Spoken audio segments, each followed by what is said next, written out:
কোরআনের আকর্ষণে মানুষ পাগল। আজকে চাঁপাইনবাবগঞ্জ জেলায় মাহফিল হয়েছে দিনের বেলা, দেখেন না আপনারা? আমাদের প্রিয় রাহবার ডক্টর মিজানুর রহমান আল আজহারী ভাই কথা বলেছে, লক্ষ লক্ষ মানুষ হয়েছে। আল্লামা সাঈদী বলেছিলেন, আমি সাঈদীর আকর্ষণে মানুষ আসে না, মানুষ আসে আল্লাহর কোরআনের আকর্ষণে। দুনিয়ার ভিতরে দেখেন যতগুলো বই আছে, কোরআন শরীফ বাদ দিয়ে অন্য কোনো বই দিয়ে আপনি এখানে আয়োজন করেন, লোক খুঁজে পাওয়া যাবে? পাবেন? আপনারা বলেন। যদি আপনি মারা যাওয়ার পরে যদি বলেন, ভাই আমি তো বাংলা ইংরেজি শিক্ষিত, তাহলে আপনি এই বইতে দোয়া করেন, কোরআন শরীফের কাছে যাবেন না, তাহলে বলেন তো কোনো সব হবো? সব পাওয়া যাবে, কিন্তু কোরআনুল কারীমের কাছে না আসার পরেও আপনার জন্য যদি দোয়া করা হয়, সেই দোয়া পাবেন কি পাবেন না আপনারা? অথচ আজকে কত সুন্দর কোরআনের মাহফিল আয়োজন, এই যে ছেলেপেলেগুলো পড়তেছে, যখন পরে ফজরের যখন আজান হওয়ার আগেই তাহাজ্জুদের মুহূর্তে মহতামিম সাহেব এলান করে দেয়, সব বাচ্চারা উঠে পড়ে। ওঠার পরে তারা ওযু করে, ঠান্ডা পানিতে ওযু করে আল্লাহর কোরআনুল কারীম তেলাওয়াত করে। আর এরপরে আল্লাহ রাব্বুল আলামিনের কুদরতি কদমে যখন সিজদা লাগায় দিল, আল্লাহ রাব্বুল আলামিনের বান্দার সমস্ত গুনাহগুলো মাফ করে দেয়। সুবহানাল্লাহ বলবেন না? কত কিয়ামতের ময়দানে এই সমস্ত তালবে ইলম হাফেজ সাহেবের বাবাদের কত সম্মান, নূরের টুপিটা পরায় কিয়ামতের ময়দানে সম্মানিত করা হবে। মুসলমান ভাইরা আমার, এই যে কথা বলতেছিলাম, চাঁপাইনবাবগঞ্জ জেলায় যে মাহফিলটা হলো, আজকে লক্ষ লক্ষ মানুষ হয়েছে।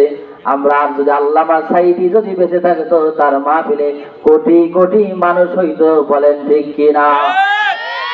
আজকে 4 বছর পর আজহারী সাহেব এসেছে, তার মাহফিলে লক্ষ লক্ষ মানুষ।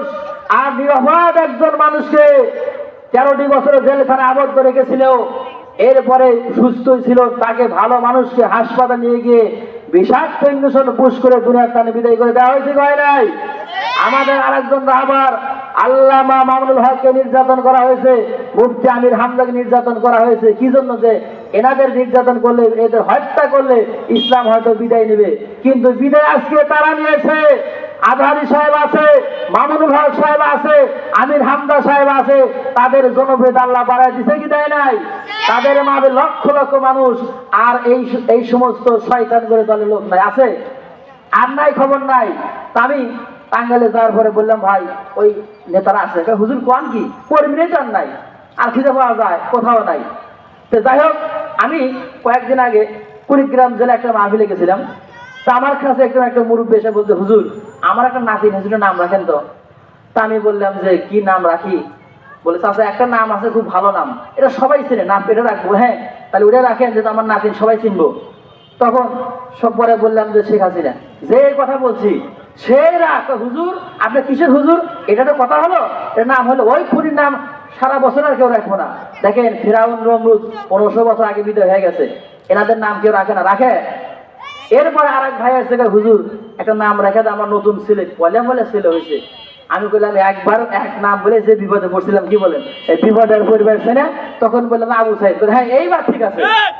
এক আবু সাইদ যদি বন্দুকের নলের সামনে বুকটা পেতে না দিত, আজকে আমরা এই স্বাধীনতা পেতাম না, কি বলেন মুসলমান? আজকে তার বন্দুকের নলের সামনে বুকটা দেওয়ার কারণে আমরা আজকে নতুন স্বাধীনতা পেয়েছি। এক আবু সাইদকে সারা দেশ ছেড়ে কি ছেড়ে না? বলছিল যে একবারে 41 থেকে কোনো কথাই নাই, 24 পার হয়, কি বলেন, মেয়াদ আরো আছে, আল্লাহ বিদায় করেছি, করে নাই? এক মিজানুর রহমান আজহারীকে এক দেশ ছাড়া করেছে, আল্লাহ বলে 14 গোষ্ঠীকে বিদায় করেছে, কি বলেন মুসলমান, ঠিক কিনা? এক খালেদা জিয়াকে এক কাপড়ে বিদায় করেছিল, ওই স্যান্ডেল পরার মতো সময় আল্লাহ তাকে দেয় নাই। এরকম যারা ইসলামের সাথে তারা বিরোধিতা করবে, আলেমদের উপরে নির্যাতন চালাবে, তাদের পরিণতি আসছে বেশি হবে, কি বলেন মুসলমান? আজকে চাঁপাইনবাবগঞ্জে একজন ছিল বিশাল নেতা, নাম বললে চিনবেন, হারুন, তার স্ত্রী পাপিয়া, তারা খুব কয়েকদিন মাথা ঘামাইলো।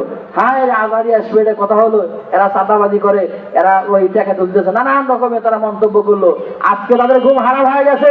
আজহারীর মাহফিলে লোক দেখে ওই দুজনের ঘুম নাই, কয়েকদিন আগে ঘুম হারাম হয়ে গেছে। মুসলমান ভাইরা আমার, যে কথা বলতেছিলাম, কুরআনুল কারীমের ভিতরে আল্লাহ রাব্বুল আলামিন পরিষ্কার জানিয়ে দিলেন, ইন্নাদ দীনা ইনদাল্লাহিল ইসলাম। ইসলাম হলো আমার কাছে মনোনীত ধর্ম, ইসলাম হলো আমার কাছে একবারে মনোনীত ধর্ম। ইসলাম